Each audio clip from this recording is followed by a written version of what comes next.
But one more thing, in addition to what Culture was saying, when we were playing Dungeons and Dragons, the board game, part of the fun was people would talk of in that fake Britishy kind of way, and then someone would throw in, well, mostly me because I was an asshole, and then you turn the corner and see, and what do you say?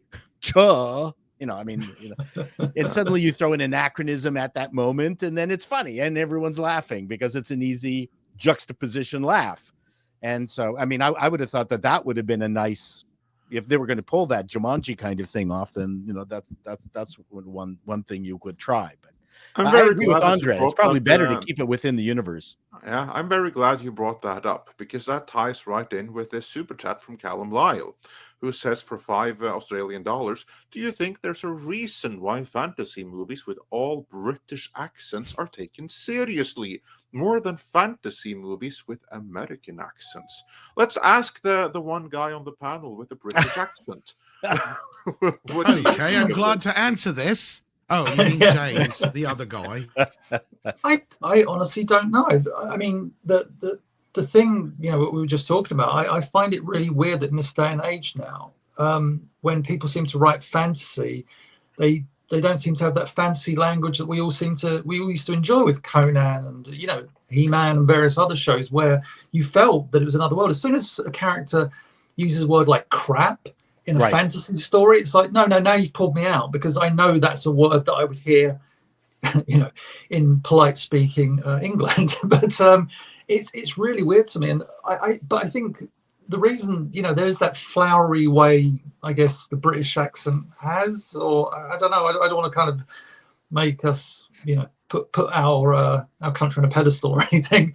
But I think that it's just the way that dialogue lends. If it's written right, if you're delivering proper, he says, fumbling his words, but proper dialogue where it sounds, of a time, of a mystical land, of a fantasy realm that we're not that closely associated with. I guess the British accent just kind of sounds pretty cool, though I don't know what Hugh Grant is doing. Like, I don't know what kind of dialogue he's delivering in this movie. Is he going, I don't know, what's up or anything like that. It's just, I want it to be, I still want it to be like fantasy based. I want to hear forsooths and stuff like that. Did Rodriguez have a British accent? No, he sounded like Michelle Rodriguez. Okay. Hugh Grant sounded like Hugh Grant. And was he doing his Hugh Grant like, oh bloody hell, oh bloody, oh I'm here on the realm, oh Jesus, oh goodness. Yes. I swear I remember that Hugh Grant spell, but I can't remember the one word now for some reason. I don't know. Anyone else want to give an answer to this question of why British accents are taken more seriously in fantasy than American? Well, I would say, because of working in Hollywood, the Americans view the British accent as the most foreign accent that they're willing to put up with. That's why they're always Nazis. I'm just telling always you. Villains. Always villains. And, we need a bunch of Nazis. We'll hire British actors to be Hitler. I mean, it's I don't know about that part, but I do know that we do enjoy our news read to us by British people. We take it more seriously. Well, then you've got the BBC. Hello, this is the... Hello, welcome to the World Service. Yeah, that's the one time we usually take it more seriously is if it's read by a British person. And we're like, it's been studied, I guess, seriously. Well, look, I mean, I oftentimes accuse things of being overly stilted and formal when they don't need to be in dialogue. True.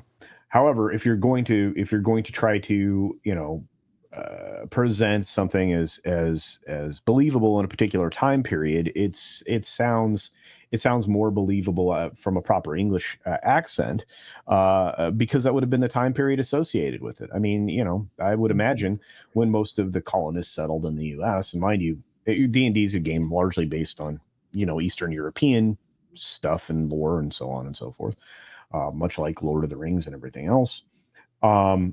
It sounds proper. It sounds like it's placed properly. It sounds like it's where its origin would lie. Well, so, even within the context of the United States, most of the news readers are Midwest or Canadian. Absent neutral accents. No. In fact, I'll take it one better. Any of the late night hosts have almost always exclusively come from the Midwest. Johnny Carson and many others. Yeah, it's that neutral thing. You never get anybody on ABC News doing the midnight, doing the main 6 o'clock news who talks like this. No way. Yeah. I That's mean, why Dan Rather had to kill that accent. Right? That's right. He did. He worked on killing that accent. He's a Texas boy. Yeah. No, seriously. But you know what's really funny with dialogue and things, and not to get into it too deeply, but after watching Rings of Power and the fake flowery dialogue that they created that they thought mimicked Jackson's Lord of the Rings, I actually went and rewatched the first movie, and there's almost no weird dialogue in it. There's no Shakespearean-ish stuff in it. It's just people, I'm doing terrible accents. That was good.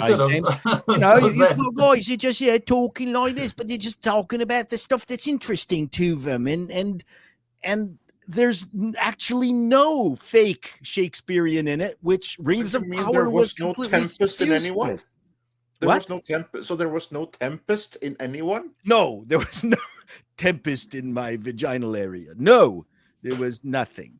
And that I thought, wow, I guess these people never really watched the Jackson movies and imagined what the dialogue was like, but it's not. It's absolutely normal dialogue spoken with whatever accents they had in the Shire and every place else. So I thought that was because even to me, I thought, oh yeah, they're speaking special dialogue in Lord of the Rings. No, it's just regular everyday dialogue done, I submit that is exactly the answer right there. The secret was in exactly what Peter Jackson did.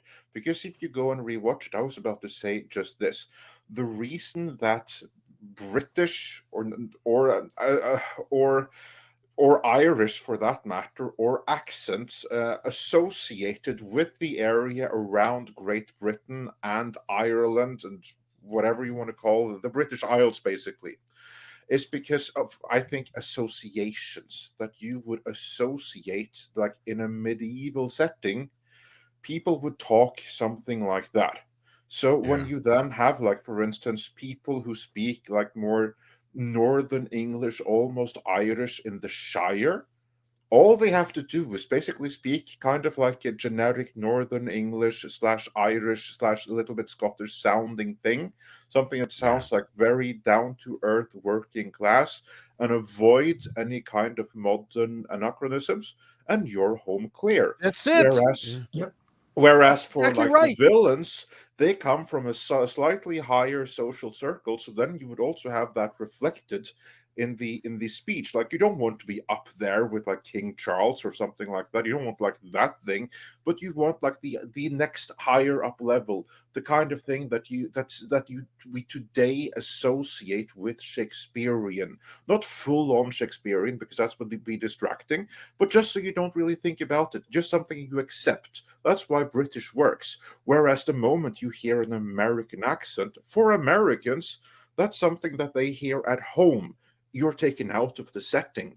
For everyone else who listens to an undubbed version, you hear an American thing. That's something that you associate with the new world. Again, associations is key, because the irony is that modern day American sounds more similar to what they would have spoken in the British Isles during the Middle Ages than modern day English. It's strange, but it's a fact. And Shakespearean, if you were to watch a Shakespearean play during Shakespeare's age, they wouldn't sound like this glorious Shakespearean Patrick Stewart actors of today. They'd sound like drunken Irishmen, because that's how it was actually pronounced. So it's all about associations. Did you know they did a show on that, Andre? No, but I'm not surprised.